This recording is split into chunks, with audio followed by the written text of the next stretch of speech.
time to move on to the 5 moves that will help flatten your bellies. And Jeanette Jenkins is the author of Hollywood Trainer Weight Loss Plan, and she's here to show us how it's done. Jeanette, good morning to you. Good morning, You've got some good ideas. You say, well, first of all, let me just say, some people say that you cannot spot reduce. And I'm here to tell you the exact opposite. Huh. Spot reduction is very much like sports-specific training. Like, have you ever seen that guy in the gym who only does chest and arms? Sure. And his upper body's all developed and he's got these little chicken stick legs. Right, right. So, you know, today I'm going to show you some great exercises that can target your tummy, because the reality is, based on our genetics, some of us carry fat in certain areas, and you do need to have a well-rounded program, but if you really want to hit a certain muscle groups, you can. Okay, let's start with your first exercise. And basically what you're doing here is you're trying to create, it's something we're learning in Pilates, it's called the 100, it's called right? the 100. This is one of my favorite exercises, and it really helps you manipulate your pelvis, because what a lot of people don't realize is that your lower fibers connect right into your pelvis.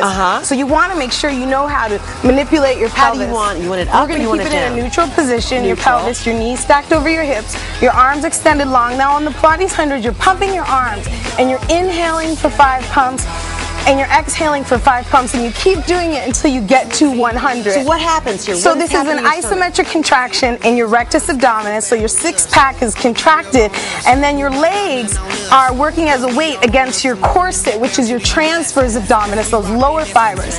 And to make it more difficult, you just extend the legs out, and then you really get those lower fibers in your transverse abdominis, and to make it a little more difficult, you just lower the legs. Go Jeanette! Go Jeanette! Oh my gosh! But you're saying, but they say in Pilates that's fantastic. I mean, here's the thing about it is that, you know, when you're exercising this particular area, you're supporting your back. I mean, there's a lot of benefits. Transverse abdominis, because what people don't realize is when you work your tummy, you need to work all the ranges and motions of your core.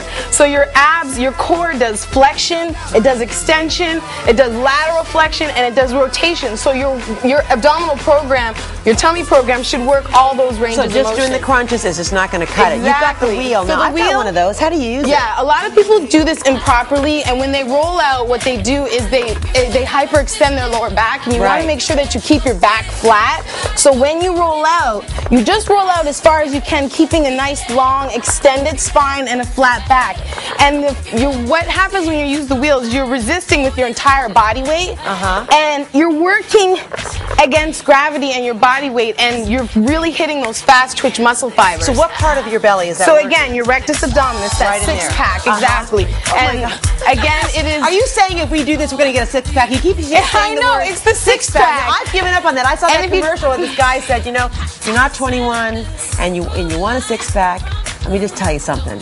I think you just need to buy bigger shirts. I mean, that's the way I think about it. I believe the opposite. I believe if you do these exercises and you eat healthy and have a well-rounded program, you can get a tight tummy. Okay, all right. Now, so the ball, the great thing is you can do the same exercise I just did on the wheel, but with the ball by rolling out. So if you don't have a wheel, that actually gives you a little more support. Don't you think? Yeah. I mean, and that hurts right in this area. Is that where that hurts? It's still, you're still working the 6-pack, exactly.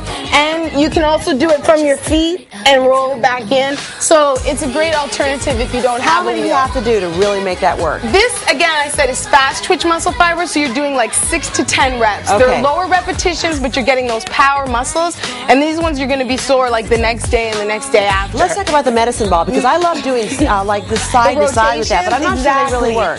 So these, you hold on to at least 10 pounds, 10, 15 pound medicine ball, and you're just going to rotate all the way, get your full range of motion, and touch the ground with the ball so that you're really getting full rotation. So you're hitting the obliques here, and you're also hitting those upper fibers. Heavier the ball is better or not? Yeah, heavier the ball is definitely better. So try with the heavier ball. Okay. Try with the heavy This ball. is something I've seen in the gym, and I don't know how to use it. It's called the Bosu. So the Bosu, which means both sides up, so we can work on this side or this side, is brilliant into using stability. So when you have to stabilize, you're always having to fire your core so that you can keep your balance. So here I'm just standing and I'm working my abs, just balancing.